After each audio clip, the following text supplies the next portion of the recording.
सतगुरुदेव की जय। बंदी छोड़ कबीर साहिब जी की जय। बंदी छोड़ गरीबदास जी महाराज जी की जय। स्वामी राम देवानंद जी गुरु महाराज जी की जय हो।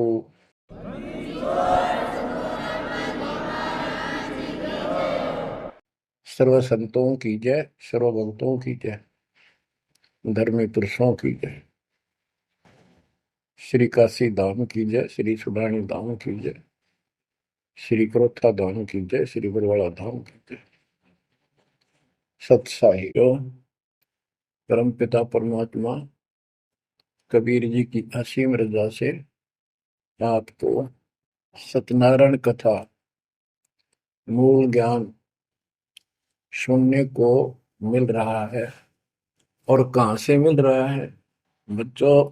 पीछे की सारी हिस्ट्री आपको बताई गई। जैसे गरीबदास जी कहते हैं, गरीब साधों से तीर मस्करी, चोरा नाल खुशहाल, मल अखाड़ा जीतेंगे युगन युगन के माल। इसका अर्थ ये है कि इन नकली संतों के ऊपर तो ये विश्वास करते हैं, इन चोरों नाल खुशहाल, जैसे आपको वैद्य के अंग में बताया जा रहा है कि एक ऐसी गलत साधना करते हैं, काल द्वारा भ्रमित है। जैसे काल ने कहा था कबीर परमेश्वर से कि मैं इनको सब गलत मार्ग पर लाऊंगा, शास्त्र के विरुद्ध सारी साधना दृढ़ कर दूंगा। जब तुम्हारा दूत आवेगा, तुम्हारा संदेश वाहक, तुम्हारी आत्मा, तुम भेजोगे सच्चा ज्ञान बताने, उससे पहले तो इनको गलत ज्ञान में ऐसा रंग दूंगा कि जाओ जोग जीत संसारा, जीव न माने कहा तुम्हारा, जीव तुम्हारा कहा न माने, हमारी ओर हो बाद बखाने। देवल देव तीर्थ जब तक मन लाई, तीर्थ व्रत और देवल पूजाई। यानी मंदिर, देवता, तीर्थ, व्रत, धाम, मंदिर में मूर्ति पूजाओं पर इतना दृढ़ करूंगा कि वो तुम्हारे संत के साथ विवाद किया करेंगे, कोई सुनेगा नहीं। तो यहाँ गरीबदास जी कहते हैं, साधों से तीर मस्करी, चोरा नाल खुशहाल। ये चोर नकली संत इनके साथ कितने खुश होकर लगे हुए हैं, जो काल के मुंह में ले जाएंगे। और संत और भक्तों के साथ ये मजाक करते हैं। मल अखाड़ा जीतेंगे ये युगन युगन के बाद।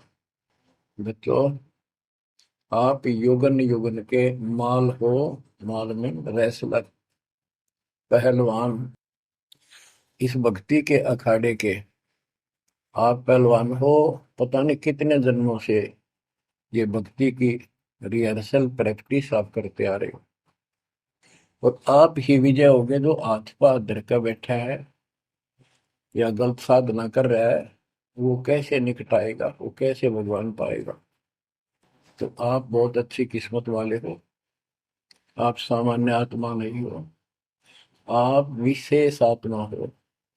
पीछे देखो, राजा हो लिए, महाराजा हो गए, इतिहास पढ़ा थे, फलाना ऐसे ऐसे राजा थे, उनके ये ठाठ थे। अब वो ठाठ कहाँ गए? किधर नाम निशान नहीं उनका, कुत्ते बनकर धक्के खा रहे हैं।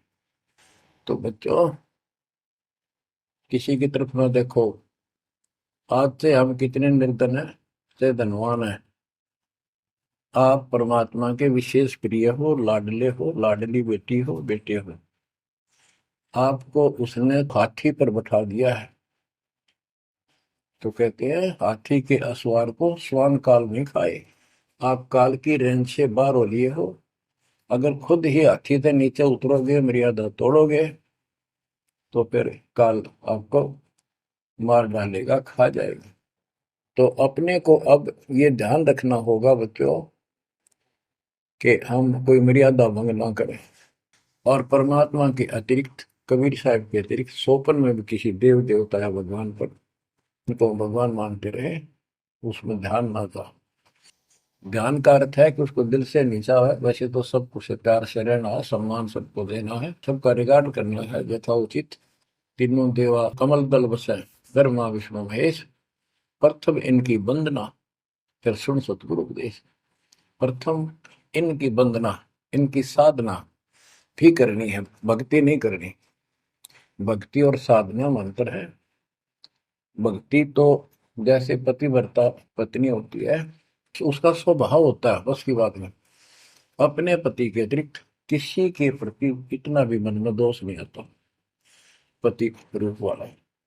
बाकी सबका सम्मान करती है, चाहे कोई भाई है, चाहे कोई देवर है, जेठ है, दादसरा पितसरा ससुर कुछ भी हो, रिश्तेदार आते हैं और अपने घर में सास ससुर ननद सबके साथ अच्छा व्यवहार करती है, लेकिन स्वप्न में भी किसी पर पुरुष को नहीं देखती।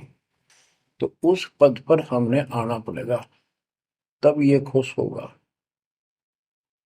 अब क्या बताते हैं, सुकर्मी पतिव्रता का अंग, इसके अंदर गरीबदास जी ने कुछ वाणी इतनी गजब की इसी दिशा की इसी प्रसंग में कही है। गरीब सो कर्मी पतिव्रता सो आन उपावन मूल, एक पुरुष से परस है पतिव्रता समतुल। के सुकर्मी पतिव्रता यानी असली पतिव्रता वो है शुभ कर्म करने वाली, अन्य उपासना नहीं करते वो भक्त, एक परमात्मा से संबंध रखते हैं, वो है पतिव्रता। गरीब सो कर्मी पतिव्रता सो जानिए, एक पुरुष से रात, निर्दाव निर्भरता न दूजे से बात। कि केवल एक परमात्मा में लीन रहे और दूसरे से कोई संबंध नहीं। गरीब सवाल सुखन किसको कहे, पतिव्रता जो नार, हुक्म अदूल न मेटे ही, सो पतिव्रता पार। कहते हुक्म अपने परमात्मा का आदेश उसको अनदेखा नहीं करे, गुरु वचन निश्चय कर माने, पूरे गुरु की सेवा ठाना। गरीब घर आंगन एक सारे है, वचन उल्लंघन होए, आन पुरुष से बोलने पतिव्रता है सोए। अन्य पुरुष से बोलना यानी आड़ करे, आड़ दिल से करे, पर्दे से नहीं। गरीब आन पुरुष से हंसत है, चंडी चोर चुड़ैल, जिससे क्या घर वास है, घर में बसे घुड़ैल। घुड़ैल भूतनी, चुड़ैल चंडाल। के गरीब जो आन पुरुष से हंसती है किसी की पत्नी, मजाक करती है, वचनी चोर चुड़ैल, और ऐसी से क्या घरवास है, घर में बसे घुड़ैल भूतनी। यानी आत्मा और परमात्मा के प्रति भी है और संसारिक व्यवहारिक भी है। गरीब एक पुरुष अपना सही, दूजा आन अनेक, अपने पीव से राती ये, और सिला सब भी तो। अपने पति अपने पुरुष एक परमात्मा से संबंध रखकर, बाकी आन अनीत व्यर्थ के फिजूल के व्यक्ति मानना, अपने पति से पीव से रातिए, उसमें लीन हो जाइए अपने मालिक से, और सिला सब भीत, और सब पत्थर दीवार सब हमारे किसी काम के नहीं, ये देवता देवी अन्य। गरीब सोकर में घर में रहे, पतिव्रता सो नार, आन पुरुष से प्रीतड़ी, ना रखिए घर बार।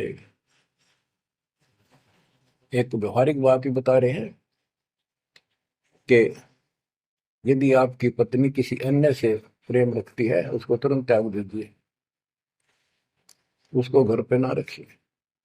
इसी प्रकार कबीर साहब कहते हैं, जो मेरे को छोड़कर अन्य किसी में आस्था करेगा, उसको तुरंत निकाल दूंगा, दिल से उतर जाएगा।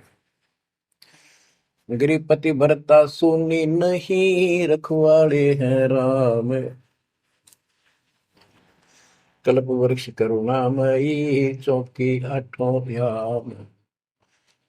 के जो पतिव्रता है वो सुनी नहीं है, उसके मालिक रक्षक है, 24 घंटे 8 याम 24 घंटे उसके ऊपर नजर रहती है दाता की। ग्रीब जो बच्चा गौ की नजर में, यूं साई को संत भक्तों के पीछे फिरे, भक्त वत्सल भगवंत। जैसे गाय अपने बच्चे के ऊपर एक टक नजर रखती है, कोई कुत्ता या दूसरा पशु उसके निकट आ जाता है तो दौड़ के जाती है उसको रक्षा के लिए, कि ऐसे परमात्मा आपके साथ है। गरीब पति भरता पानी चली, पावड़ी नाही पाए, वस्त्र अंग विनंग है, आप देत उड़ाए। के पति भरता गरीबदास जी कहते हैं, जैसे पानी भरने कुओं पर जाया करते थे पहले, और वो इतनी निर्धन है पैरों में जूते भी ना हो, यानी भक्त भक्तनी। कहते हैं वस्त्र अंग विनंग है, कोई कपड़े भी नहीं है, तो मालिक अपने आप व्यवस्था कर देगा उन बच्चों के लिए, इतना साथी है। गिरिपति भरता जमी पर जो जो धर है पाँव, समरथ झाड़ू देत है ना काटा लग जाए। हे बंदी छोड़, कहते हैं पतिव्रता यानी ऐसा दृढ़ भक्त, मालिक में विश्वास रखने वाला, आम में नहीं रखता, वो अपने जीवन रूपी सफर में जितने भी कदम रखते हैं परमात्मा आगे आगे है, समर्थ झाड़ू देते है, उसके पाप कर्म रूपी कांटों को साफ करता चलता है, कि मेरे बच्चे को, मेरे बेटे बेटी को कोई कांटा ना लग जाए, यानी कर्म को दुख ना दे दे। गरीब पतिव्रता भूखी रहे, वह समर्थ घर सोच, ऐसे पति की स्त्री के काल कर्म होय मोक्ष। के पतिव्रता जब दुखी है किसी कारण से, परमात्मा के घर टेंशन हो जाती है, और ऐसे दौर से जब कभी गुजरना पड़ता है तो भी मन में दोष नहीं आता है, तो फिर क्या बताते हैं, ऐसे पतिव्रता ऐसे भाव वाले बच्चे को आत्मा का, कि काल कर्म हो मोक्ष, नुक्ते ऊपर ही जागा रे कोटि कर्म जल जाए तुम्हारे, इसका वही भाव है। गरीब पतिव्रता बतियां करे, आन पुरुष मुख जोड़े, साहेब बहुत रिसात है, पल में बैठे तो के मेरा भक्त, परमात्मा का भक्त गरीबदास जी कहते हैं, और आन उपासना में किसी दिन भी जरा सा भी उसके रुख हो गया, उसकी तरफ उसका भाव बन गया, कि पति भरता पतियां करे, आन पुरुष मुख जोड़े, साहेब बहुत रिसात है, पल में बैठे तोड़े। कि भगवान बहुत दुखी होता है, क्रोधित होता है, और एक पल में उसे अपना रिश्ता तोड़ लेता है, उसको दिल से उतार देता है, उसका नाम खंड हो जाता है, काल के जाल में चला जाता है। गरीब नैनो आनन देख ही, श्रवण सुनन बैन, रसना से बोल नहीं, सो पतिव्रता ऐन। ऐन माने खास, नैनो आनन देख ही, नैनो माने देखना तो सबको होता है, लेकिन जिस दृष्टि से, बकवाद दृष्टि से या मोह रूपी दृष्टि से नहीं देखा किसी भी देव को, जैसे पति ऐसे संसारिक जीवन में बता रहे हैं। और सुन श्रवण सुना न बैन, किसी की महिमा भी नहीं सुना दूसरे ईश देव की या किसी अन्य ईश भगवान देव की, और रसना से बोला नहीं, उनका समर्थन नहीं करे तो दूसरे देवताओं की महिमा गाते हैं। सो पतिव्रता ऐन, वह पतिव्रता खास है। गरीब अपने पिया के पलंग तर रह जमी से लागे, सो पिया की से जहाँ चढ़े, जिसके मोटे भाग। इसमें ये बता रहे हैं कि पतिव्रता परमात्मा के प्रति कितनी लगन रखती है, कैसी कसक रखती है, उतना ही परमात्मा उसके निकट रहता है। तो बच्चों, आपने अपने परमात्मा के प्रति ऐसे लगन लगानी होगी, तब दाता आपके निकट आएगा, आपके साथ रहेगा। और जो गलत साधना करते हैं उनके बारे में बताया गया, उसको फिर से आगे बताता हूँ। जो शेष रहता था बच्चों, वैद्य का अंग और रहता थोड़ा सा, इसमें आता हूँ आपको। मुसलमान मद्दारी रोला भूल गए हैं मुर्शद मौला, मुसलमस्त फिरावे पीरा, पग में लंगर लोह जंजीरा। आगे बताया कि भोजन छोड़ रुधिर क्यों खाई, दया बिना दरवेश कसाई। अब जैन धर्म के बारे में बताते हैं परमात्मा। मुख मुंदे और झूठा खावे, आप दस्त लेवे नहीं नावे, घोरी पिंड जैन सब धर्मा, भूल गए साईं घट धर्मा। ये जितने भी जैनी हैं और दूसरे परमात्मा को भूल चुके हैं, इनको सच्चा ज्ञान नहीं। जैनी योग वियोगम साधा, भूल गए उस अगम अगाधा। जैनी जो है बड़ी कठिन और संयमित साधना करते हैं, लेकिन ना गुरु इनके पास, ना गुरु बनाते हैं, ना कोई इष्ट, ना कोई नाम जपना, ना कोई भगवान है। केवल अपने जो तिरंतकार हुए हैं इनके, उनकी मूर्ति, उनको पूजो बस। बिना बंदगी झूठा रिसका, वैसा पुत्र कहा वह किसका। कि तुम्हारी स्थिति तो ऐसी है कि भक्ति बिना तुम कभी कुछ भी काम नहीं आना, तेरा कुछ, तुम्हारे कुछ भी नाम तुम्हारे पास नहीं। और जैसे गणका का पुत्र हो जा, वो किसका पुत्र कहा होगा, कौन उसका वारिस होगा। आज तुम्हारी ऐसी स्थिति है। जैनी जुल्म गुल्म योगेला, जैसे है तेली का बेला, घर ही कोस 50 प्यारा, भूल गए साहेब दरबारा। जैनी जुल्म गुलम योगेला, सर्प के बाल पाड़ेंगे, कति लहू लुहान हो जाएंगे, और इनका सुनी आनी चाहिए और रोना नहीं चाहिए, तब पक्का जैनी होगा। जैनी जुल्म गुलम योगेला, जैसे हो तेली का बेला। जैसे पहले पुराने समय में तेली कोल्लू रखा करते, उसमें एक लंबी पाठ डंडा सा डाल के बैलों से घुमाया जाता था। एक ही बैल को जोड़ के उसकी आंखें बंद कर देते थे, और वो फिर उसके चक्कर काटता रहता था वहीं पर। तो कहते हैं तुम्हारी भक्ति तो ऐसी है जैसे वो तेली वाला बैल वही एक दायरे में चक्कर काटते था। यानी तुम जन्म हुआ, मर गए, कुत्ते बने, गधे बने, सुअर बने, फिर राजा महाराजा कर्मानुसार बन गए, देवता भी बन गए, फिर गधे कुत्ते बने। ये तो वो तेली वाला बैल वही घूम रहा है। जैनी जुल्म गुल्म यूं गैला, जैसे है तेली का बैला, घर ही कोस 50 प्यारा, भूल गए साहेब दरबार। जैनी जन्म जुआ त्यों हारो, पांचों इंद्री कस कस मारो, मन मूर्ति का मर्म न जाना, ताते जन्म जन्म हुए सुहाना। और के जैनी जन्म जुआ जो हारो, जैसे जुए मार कर जाते हैं ऐसे तुम जीवन खो कर जाओगे। और उधर से इतनी संयमित साधना करते हो, पांचों इंद्री कस कस मारो, संयम भी बहुत रखते हो, लेकिन भक्ति बिना क्या हो। जैनी जल थल पुरुष विराजय, जाकी सकल घड़ावल वाजय, घट घट में निर्गुण निर्वाणी, जैनी जाकी सार न जाने।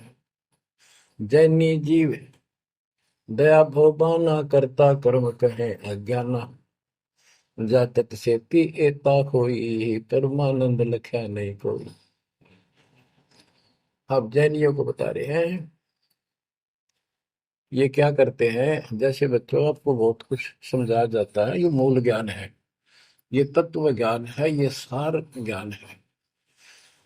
अब क्या है, जैसे किसी भी धर्म में कुछ एक लोग प्रसिद्ध होते हैं और बाकी भी वही साधना करते होते, वो क्यों ना होते, इससे पिछले उनके संस्कार होते हैं।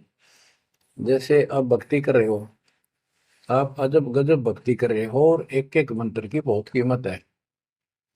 और किसी कारण से आपके मन में दोष आ गया, काल प्रवेश हो गया, अपना भक्ति छोड़ दी, तो जितनी बैटरी चार्ज होगी आपकी सत भक्ति से वो तो डिपॉजिट होगी पावर। अब किसी भी धर्म मत जाति में जन्म लेगी वो आत्मा, तो पिछला संस्कार वो भक्ति अपना असर जरूर दिखाओगे, प्रभाव। और जिस कारण से वो प्रेरित होकर के उस धर्म की साधना डट कर करेगा। जैसे हम अखबारों में पढ़ते हैं और देखते हैं कि एक अरबपति करोड़पति आदमी दोनों ने, पति पत्नी ने जैन धर्म की दीक्षा ले ली, सारा धन बांट दिया, दान कर दिया। अब वो पिछले जन्म के परमात्मा के भगत रहे हैं, ये सच्ची भक्ति कर रखी थी उन्हें, और उन वह कसल बैलेंस थी, जिस कारण से भावुक होकर काल के जाल में पक्के फंस गए। तो यह क्या करते हैं, जैनी मंदिर की में जाते हैं और वहां अपनी तपस्या करते हैं, जो स्तुति करते हैं, कहते हैं वहां फिर मंदिर में घंटियां अपने आप बजने लग जाती हैं। बस इससे ये अपनी भक्ति सफल मानते हैं। सत साहिब जी, इस वीडियो के बनाने का उद्देश्य हमारा किसी की भावनाओं को ठेस पहुंचाना व किसी को नीचा दिखाने का नहीं है। इस वीडियो के बनाने का उद्देश्य हमारा कबीर साहिब के आध्यात्मिक ज्ञान को उजागर करना है, जन जन तक पहुंचाना है। आध्यात्मिक भक्ति क्या है, सबका भगवान कौन है, यह सब बताना है। तो आइए देखते हैं जगत गुरु तत्वदर्शी संत रामपाल जी महाराज जी की पुस्तक से, जिसका नाम है परिभाषा प्रभु की, पेज नंबर 93, सृष्टि रचना। प्रभु कौन है, कहाँ है, कैसा है, उसका वास्तविक नाम क्या है? उत्तर, सर्वप्रथम प्रभु यानी साहिब अल्लाह अकेला था तथा अनामी लोक में रहता था। सर्व आत्माएं भी प्रभु में समाई हुई थी, यानी जैसे मिट्टी का बहुत बड़ा ढेर हो, फिर उससे भिन्न होकर छोटे बड़े टुकड़ों को हो जाती है। पहले प्रभु अपनी शब्द शक्ति से स्वयं मानव रूप में, यानी जिनके एक रूम की शोभा असंख्य सूर्य तथा चंद्रमा की मिली जुली रोशनी जैसी है, तेज पुंज का अति तेजोमय शरीर बनाकर प्रकट हुआ तथा अनामी लोक में अनामी नाम से रहने लगा। फिर उसी प्रभु ने अगम लोक को शब्द यानी वचन शक्ति से निर्मित किया तथा स्वयं ही अपना अन्य रूपांतर शरीर बनाकर अगम पुरुष नाम से अगम लोक में रहने लगा, जिसका तेज खरब सूर्यों तथा चंद्रमाओं की रोशनी मिला दे तो एक रूम की शोभा से कम है। फिर प्रभु यानी कबीर देव ने अन्य रूप मानव सदृश ही तेज पुंज का बनाया, जिसके एक रूम की शोभा अरब सूर्य तथा चंद्रमा की मिली जुली रोशनी से भी ज्यादा है तथा अलख लोक की रचना शब्द शक्ति से करके अलख पुरुष की उपमा पाया। इसके बाद प्रभु ने अपना अन्य मानव के सदृश ही तेज पुंज का रूप बनाया, जिसके एक रूम की शोभा करोड़ सूर्यों तथा इतने ही चंद्रमाओं की रोशनी से भी अधिक है तथा सत्यलोक में रहने लगा। सत्यलोक में सर्वप्रथम प्रभु ने 17 शब्द वचन उचारे। प्रथम शब्द से 16 द्वीप तथा 5 तत्व 3 गुण की रचना की तथा 16 शब्दों से 16 पुत्रों की उत्पत्ति की, जिनके नाम है कूरम ज्ञानी, विवेक तेज, सहज संतोष, सुरति आनंद, क्षमा निष्काम, जलरंगी, अचिंत, प्रेम दयाल, धैर्य, योग संतायन अर्थात योग जीत। सतपुरुष यानी पूर्ण परमात्मा कबीर देव ने अपने पुत्र अचिंत से सतलोक में अन्य रचना का भार सौंपा। अचिंत ने एक शब्द उचारा, जिससे सत्य पुरुष की शक्ति से एक परमहंस अक्षर पुरुष यानी परब्रह्म की उत्पत्ति हुई। अक्षर पुरुष यानी परब्रह्म अमृत सरोवर में विश्राम करने लगा। उसे निद्रा आ गई। उसे जगाने के लिए प्रभु यानी सत्य पुरुष ने अपनी शब्द शक्ति से अमृत तत्व से एक अंडा बनाया। Page number 94। उसे एक सरोवर में छोड़ा, जिसमें अक्षर पुरुष सोया हुआ था। उस विशाल अंडे की हलचल यानी गड़गड़ाहट से अक्षर पुरुष यानी परब्रह्म की निद्रा भंग हो गई तथा कच्ची नींद से जागने के कारण कुछ क्रोधवश देखा कि मेरी निद्रा किसने भंग की। उसके क्रोध का कोप उस अंडे पर पड़ा। अंडे के 2 भाग हो गए। उससे ब्रह्म यानी ज्योत निरंजन की उत्पत्ति हुई तथा प्रभु ने आकाशवाणी करके कहा कि तुम दोनों बाहर आओ तथा अचिंत के द्वीप में रहो। तीनों यानी अचिंत, अक्षर पुरुष या क्षर पुरुष अर्थात ब्रह्म एक द्वीप में रहने लगे कुछ समय उपरांत बरम यानी क्षर पुरुष तथा ज्योति निरंजन के मन में आया कि मेरे अन्य 15 भाई अलग अलग द्वीपों में रहते हैं। हम तीनों यानी अचिंत, अक्षर पुरुष तथा क्षर पुरुष एक द्वीप में रह रहे हैं। क्यों न अपना अलग द्वीप तथा राज्य में भी प्राप्त करूं। यह विचार कर 70 युग तक एक पैर पर खड़ा होकर तपस्या की। यानी हम सर्व आत्मा जो आज इस काल के लोक अर्थात 21 ब्रह्मांडों में परेशान हो रहे हैं, सतलोक में रहते थे। वहां हमारा जन्म, मरण, राग द्वेष तथा परिश्रम करके पेट भरना आदि कष्ट नहीं था। फिर भी हम अपनी नादानी के कारण अपने मूल मालिक सतपुरुष को भूलकर इस ब्रह्म यानी क्षर पुरुष को अलौकिक शक्ति युक्त जानकर आसक्त हो गए। सतपुरुष यानी प्रभु ने हमें सावधान भी किया, परंतु हम अंदर से इस ब्रह्म यानी क्षर पुरुष को चाहने लगे, जिससे अंतर्यामी प्रभु ने हम सबको हृदय से त्याग दिया, क्योंकि हम अपने पतिव्रता धर्म से पतित हो गए थे यानी गिर गए थे। यही कमजोरी हम सभी के अंदर आज भी विद्यमान है। जैसे नादान बच्चे हीरो तथा हीरोइन की बनावटी अदाओं पर आसक्त हो जाते हैं, अपने धर्म को भूल जाते हैं। जब इस क्षर पुरुष अर्थात ब्रह्म से सतपुरुष ने आकाशवाणी से पूछा कि आपने मेरी 70 युग साधना की है, क्या चाहते हो? तब क्षर पुरुष यानी ज्योति निरंजन ने प्रार्थना की कि यह स्थान मेरे लिए कम है, कृपा मुझे अलग लोक प्रदान करने की कृपा करें। प्रभु कबीर देव ने ब्रह्म यानी क्षर पुरुष को 21 ब्रह्मांड प्रदान किए। यह क्षर पुरुष उसमें रहने लगा। उसी समय प्रभु ने पर ब्रह्म के साथ संग ब्रह्मांड की भी रचना शब्द से कर ही दी थी। कुछ समय के बाद क्षर पुरुष ने सोचा कि इसमें अन्य रचना भी चाहिए, इसलिए यह विचार कर फिर 70 युग तपस्या की। प्रभु ने पूछा कि ज्योति निरंजन अब क्या चाहते हो? तब ब्रह्म ने प्रार्थना की कि मुझे सृष्टि रचने की सामग्री प्रदान करें। Page number 95। प्रभु ने ज्योति निरंजन को 5 तत्व तथा 3 गुण प्रदान किए। कुछ समय उपरांत फिर 64 युग तक ब्रह्म क्षर पुरुष ने तप किया। प्रभु ने पूछा कि ज्योति निरंजन अब क्या चाहते हो? क्षर पुरुष यानी ब्रह्म ने कहा कि मुझे आत्मा देने की कृपा करें। तब प्रभु ने कहा कि किसी भी साधना के प्रतिफल में आत्मा नहीं दी जा सकती। आत्मा बिल्कुल नहीं दूंगा और कोई सुविधा प्राप्त करा सकता हूँ। हाँ, यदि कोई आत्मा स्वेच्छा से तेरे साथ रहना चाहती है तो वह जा सकती है। तब क्षर पुरुष यानी ब्रह्म ने हम सभी आत्माओं के पास आकर कहा कि मुझे पिताजी ने 21 ब्रह्मांड प्रदान किए हैं, उनमें नाना प्रकार के सुहावने लोक रचकर आनंद से रहा करूंगा। क्या आप मेरे साथ चलना चाहते हो? हम सब नादान आत्माओं ने यानी जो अब काल की कैद में है कहा कि यदि पिताजी आदेश दें तो हम आपके साथ चलने को तैयार हैं। तब क्षर पुरुष यानी ब्रह्म ने प्रभु यानी कबीर देव से कहा कि कुछ आत्माएं मेरे साथ चलने को तैयार हैं। प्रभु यानी अकाल पुरुष अर्थात सतपुरुष कबीर देव ने कहा कि यदि मेरे सामने स्वीकृति दें तो मैं आज्ञा दूं। प्रभु यानी शब्द स्वरूपी राम अर्थात सतपुरुष ने पूछा कि जो हंस आत्मा क्षर पुरुष यानी ज्योति निरंजन के साथ जाना चाहता है वह सहमति व्यक्त करे। सर्व आत्माओं ने यानी जो आज यहाँ 21 ब्रह्मांड में आई हुई है संकोच किया तथा सहमति नहीं दे पाई। उसी समय एक हंस यानी आत्मा उठा तथा कहा कि मैं जाना चाहता हूँ। उसी देखा देखी हम सर्व ने सहमति दे दी। तब प्रभु यानी सत्य पुरुष अर्थात निअक्षर पुरुष ने कहा ज्योति निरंजन आप अपने लोक में जाओ, मैं अपने आप इन सर्व आत्माओं को आपके पास विधिवत भेजूंगा।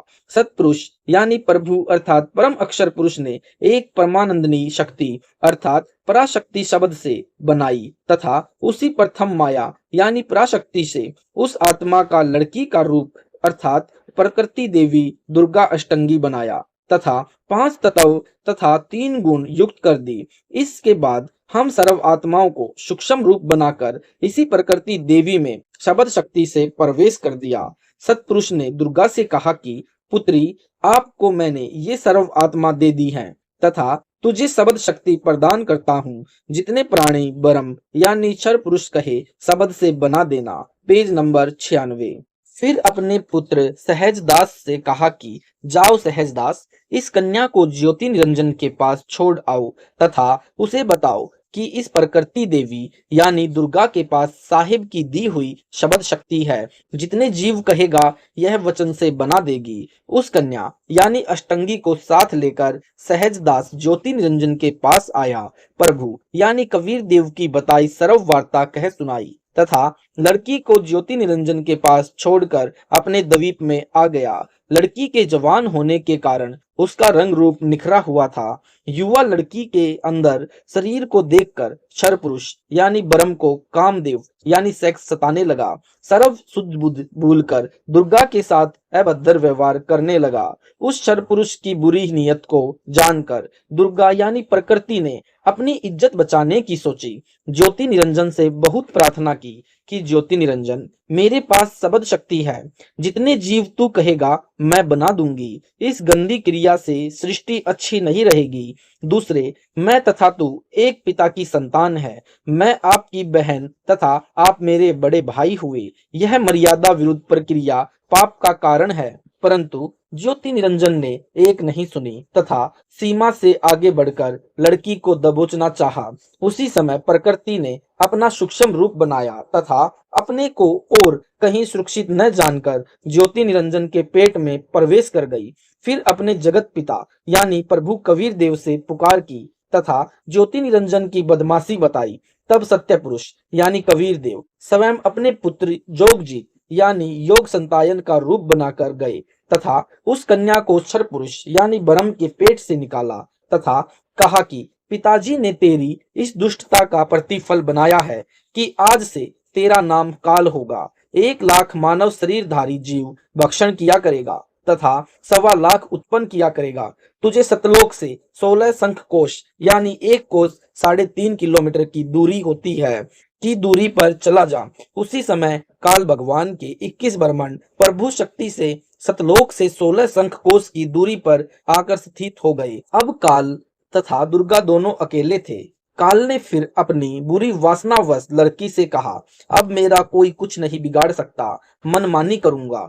तब प्रकृति ने कहा, ज्योति निरंजन पहले तो हम एक पिता की संतान हैं, इसलिए बहन भाई का नाता हुआ। दूसरे, मैं तेरे पेट से होकर आई हूँ, तेरी पुत्री हुई। Page number 97। यह अनर्थ अच्छा नहीं, परंतु काल ने कन्या की एक नहीं सुनी तथा जबरदस्ती अपने नाखूनों से भग यानी स्त्री की योनि बनाया तथा शादी करके ब्रह्मलोक में रहने लगा। वहां पर ऐसे स्थान बनाए कि जिस स्थान पर जाए वहां वैसा ही स्वभाव बन जाए। इस प्रकार रजगुण प्रभावित क्षेत्र में रहकर अपनी पत्नी दुर्गा यानी प्रकृति के संयोग से एक पुत्र की उत्पत्ति की तथा उसका नाम ब्रह्मा रखा, जो रजोगुण कहलाया। ब्रह्मलोक में ही दूसरा ऐसा स्थान बनाया जहां जाते ही सतोगुण प्रभावित हो जाता है। वहां पर अपनी पत्नी दुर्गा के संयोग से पुत्र उत्पन्न किया, उसका नाम विष्णु रखा, जो सतगुण कहलाया। तीसरा स्थान कैलाश पर्वत यानी ब्रह्मलोक में ही ऐसा बनाया जहां पर जाने से तमोगुण प्रभावित हो जाता है, यानी जिसे काशी भी कहते हैं। वहां पर अपनी पत्नी अष्टंगी यानी प्रकृति को साथ लेकर रहने लगा तथा एक पुत्र उत्पन्न हुआ, जिसका नाम शंकर यानी रुद्र रखा, जो तमोगुण कहलाया। जब ये बच्चे सियाने होने लगे तब ब्रह्म काल यानी ज्योति निरंजन ने अपनी पत्नी दुर्गा से कहा कि मैं ऐसे स्थान पर रहूंगा जहां पर कोई नहीं जा सकता, यानी वह स्थान 21वें ब्रह्मांड अर्थात 5वें महाब्रह्मांड में है तथा आज के बाद मैं किसी को भी दर्शन नहीं दूंगा, चाहे किसी प्रकार की साधना यानी भक्ति तथा तप या जप कोई भी करे। मैं यानी ब्रह्म काल कभी आकार में नहीं आऊंगा। मेरी प्राप्ति न तो वेदों में वर्णित किसी भी क्रिया से, न किसी तप से, न किसी जप से, न दान से, न ध्यान से, न किसी यज्ञ से हो सकेगी। यानी प्रमाण के लिए गीता अध्याय नंबर 11 के श्लोक नंबर 47-48 तथा 53-54 में स्पष्ट है। इसलिए मुझे यानी काल ब्रह्म यानी ज्योति निरंजन को निराकार मान लिया जाएगा, क्योंकि मैं किसी को दर्शन नहीं दूंगा। मेरे चतुर्भुज रूप के दर्शन यानी महाविष्णु रूप में भी अनन्य अर्थात केवल एक ब्रह्म की उपासना यानी अन्य ब्रह्मा विष्णु शिव तथा दूसरे देवी देवताओं की न करें, उसको मेरी कृपा से ही हो सकते हैं। वेदों में वर्णित विधि से तो वे भी नहीं हो सकते। यानी प्रमाण गीता अध्याय नंबर 11 के श्लोक नंबर 46 में अर्जुन कह रहा है कि हे शस्त्र बाहो, मैं आपको उसी चतुर्भुज रूप में धारण किए हुए तथा गदा पद्म सुदर्शन लिए हुए देखना चाहता हूँ। कृपया चतुर्भुज रूप में प्रकट होइए। इसके बाद भगवान काल ने पहले चतुर्भुज रूप दिखाया, फिर मनुष्य रूप यानी कृष्ण रूप दिखाया तथा कहा कि जो मेरा चतुर्भुज रूप तूने देखा है, इसके दर्शन भी बहुत दुर्लभ है। Page number 98। इस चतुर्भुज रूप यानी ब्रह्मलोक में के दर्शन के लिए ऋषि तथा देवता भी इच्छा करते हैं, परंतु उन्हें मेरे चतुर्भुज रूप के दर्शन भी नहीं होते। वे केवल त्रिलोकीय ब्रह्मा विष्णु शंकर के ही दर्शन कर पाते हैं। वे भी चतुर्भुज भगवान हैं। मेरे चतुर्भुज रूप के दर्शन भी अनन्य भक्ति यानी अर्थात अनन्य भक्ति का तात्पर्य है कि एक ब्रह्म उपासना यानी ओम मंत्र से करे। किसी देवी देवता व तीनों गुणों रजगुण ब्रह्मा सतगुण विष्णु तमगुण शंकर आदि की साधना न करे, न कोई उपासना करे, न श्राद्ध निकाले अर्थात पितृ पूजा न करे, भूत पूजा आदि न करके केवल ओम मंत्र का जाप मुझ ब्रह्म को इष्ट मानकर करे, तब मेरे ब्रह्म लोक में जा सकता है तथा वहां महाविष्णु रूप में दर्शन भी उसी काल की इच्छा से तथा दूर से कर सकते हैं, जैसे ब्रह्मा विष्णु शिव को विमान में बैठाकर दूर से दर्शन करवाए थे, ऐसे कुछ क्षण के लिए कर सकता है, परंतु मेरा वास्तविक काल रूप किसी भी साधना से कोई नहीं देख सकता। यह तो मैंने तेरे पर कृपा करके दिखाया है। इससे सिद्ध है कि काल भगवान की प्राप्ति उपलब्ध शास्त्रों अर्थात वेदों के आधार पर अति असंभव है, इसलिए इसे निराकार मान रखा है। इन तीनों बच्चों को सृष्टि यानी शरीर रचना, पालन तथा संहार का कार्य सौंपना, इन तीनों बच्चों यानी ब्रह्मा विष्णु शिव को बेहोश रखना, जब ये जवान हो जाएं तब ब्रह्मा को कमल के फूल पर रखकर होश में लाना, फिर विष्णु को होश में लाना तथा फिर शंकर को होश में लाना। इन्हें मेरा भेद मत देना, फिर इनको सागर मंथन पर भेजना, वहां पर मैं यानी काल ब्रह्म सरम व्यवस्था करके रखूंगा। यह कहकर यानी ज्योति निरंजन अर्थात ब्रह्म अंतर्ध्यान हो गया। उसके बाद वह आकार में नहीं आया अर्थात व्यक्ति रूप में ज्योति निरंजन सामने नहीं आता है।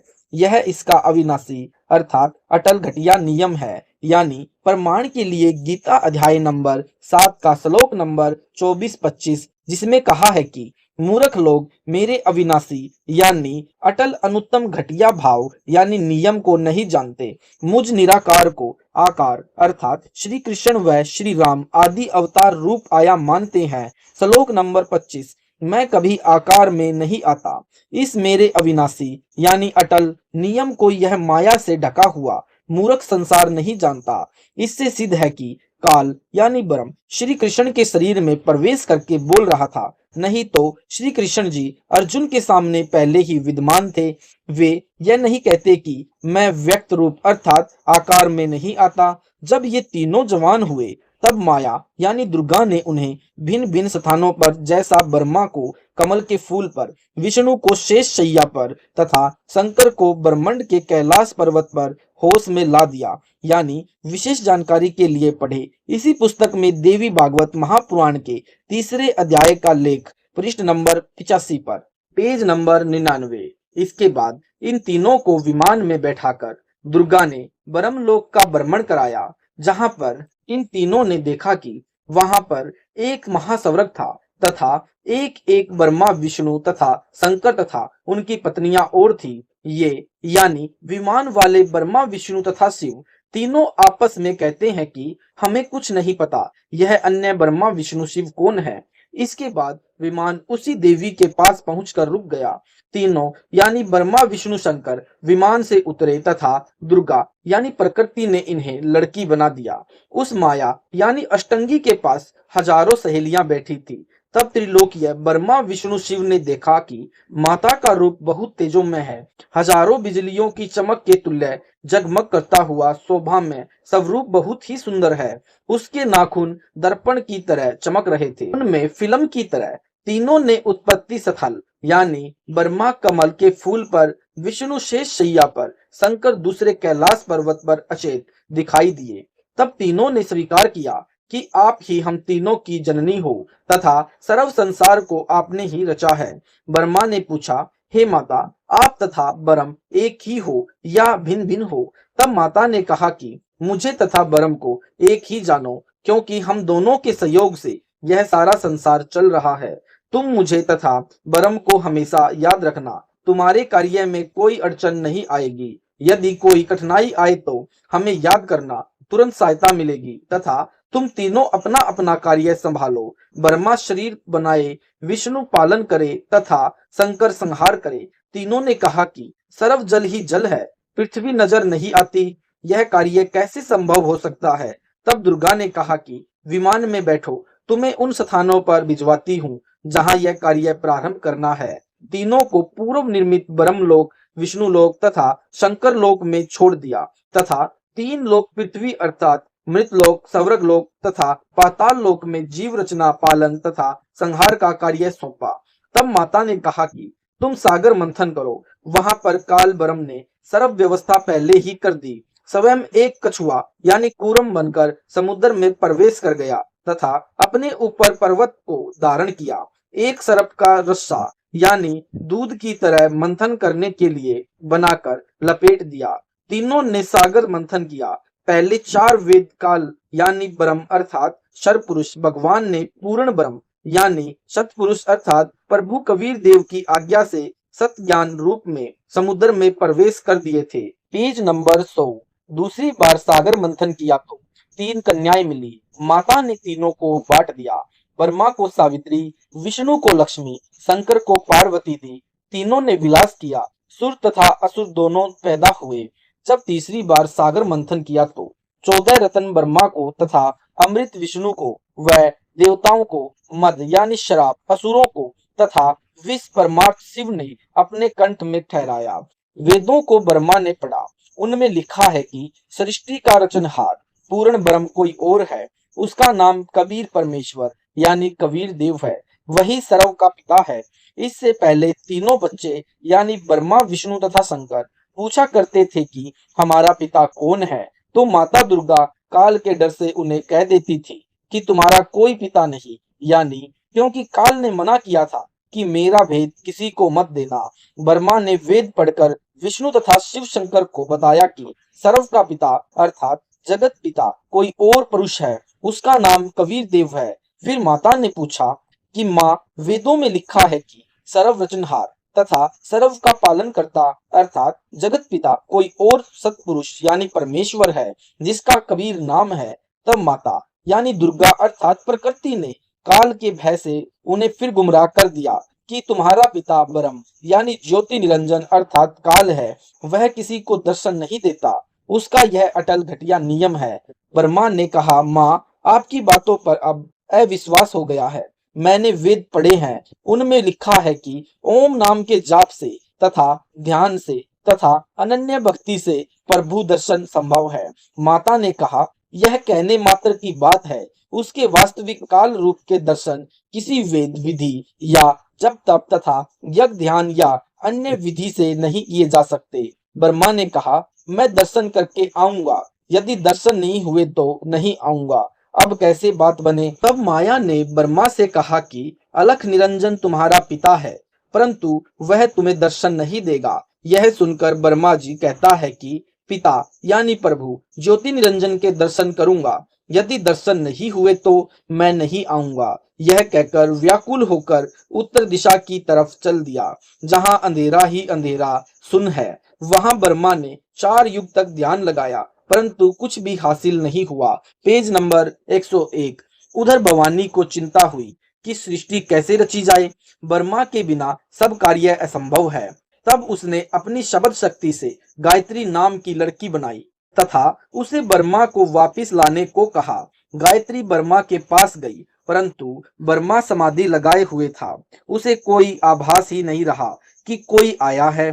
तब आदि कुमारी ने गायत्री को ध्यान द्वारा बताया कि इसके चरण स्पर्श कर। तब गायत्री ने ऐसा ही किया। ब्रह्मा का ध्यान भंग हुआ तो क्रोधवश बोला कि कौन पापिन है जिसने मेरा ध्यान भंग किया है, मैं तुझे शाप दूंगा। गायत्री कहने लगी कि मेरा दोस्त नहीं है, पहले मेरी बात सुनो तब शाप देना। मेरे को माता ने तुम्हें लोटा लाने को कहा है, क्योंकि आपके बिना जीव उत्पत्ति नहीं हो सकती। वर्मा ने कहा कि मैं कैसे जाऊं, पिताजी के दर्शन हुए नहीं, बिना दर्शन किए जाऊं तो मेरा मजाक होगा। ऐसा करो, यदि आप यह कह दो कि वर्मा ने पिता यानी ज्योति निरंजन के दर्शन कर लिए हैं, मैंने अपनी आंखों से देखा है, तो मैं आपके साथ चलूं। तब गायत्री ने कहा कि आप मेरे साथ भोग यानी सेक्स करो तो मैं आपकी झूठी साखी यानी गवाही भरूं।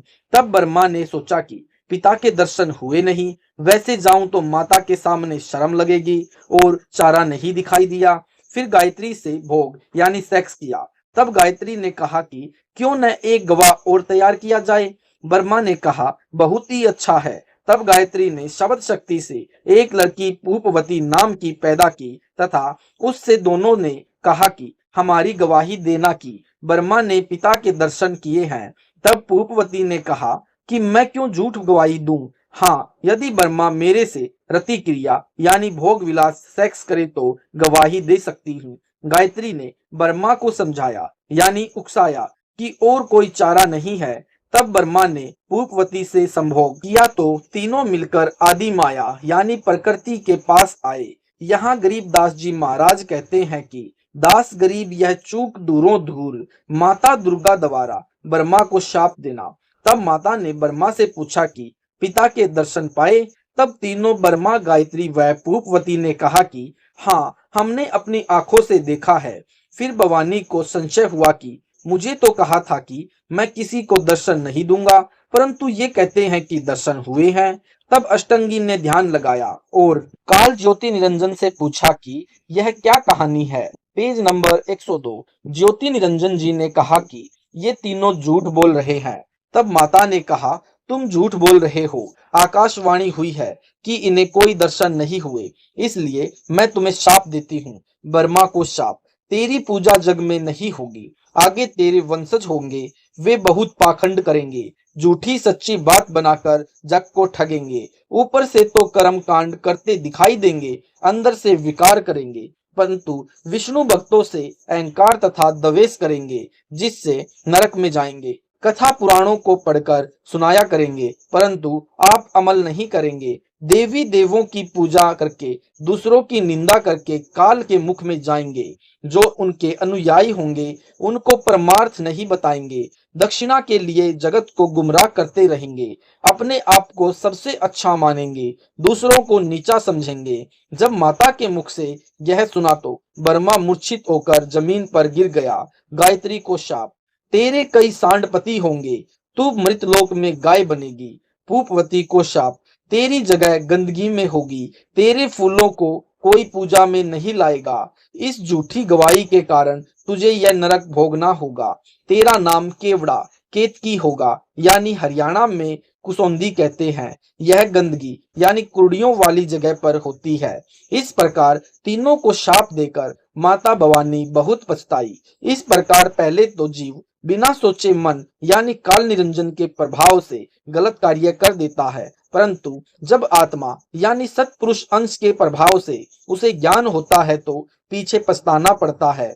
जिस प्रकार माता पिता अपने बच्चों की छोटी सी गलती के कारण ताड़ते हैं यानी क्रोधवश होकर, परंतु बाद में बहुत पछताते हैं, यही प्रक्रिया मन यानी काल निरंजन के प्रभाव से सर्व जीवों में क्रियावान हो रही है। हाँ, यहाँ पर एक बात यह जरूरी है कि निरंजन यानी काल ब्रह्म ने भी अपना कानून बना रखा है कि यदि कोई जीव किसी दुर्बल जीव को सताएगा तो उसे उसका बदला देना पड़ेगा। जब आदि भवानी यानी प्रकृति अष्टंगी ने ब्रह्मा गायत्री व पूपवती को शाप दिया तो अलख निरंजन यानी ब्रह्म काल ने कहा कि हे भवानी यानी प्रकृति या अष्टंगी, यह आपने अच्छा नहीं किया। अब मैं यानी निरंजन आपको शाप देता हूं कि द्वापर युग में तेरे भी 5 पति होंगे, यानी द्रौपदी की आदि माया का अवतार हुई है। जब यह आकाशवाणी सुनी तो आदि माया ने कहा कि हे ज्योति निरंजन यानी काल, मैं तेरे वश पड़ी हूँ, जो चाहे सो कर ले। सत साहिब जी, यह वीडियो अच्छा लगा तो वीडियो को लाइक करें, शेयर करें, कमेंट करें। अगर आप हमारे चैनल पर पहली बार नए हैं तो हमारे चैनल को सब्सक्राइब करना न भूलें। सत साहिब जी।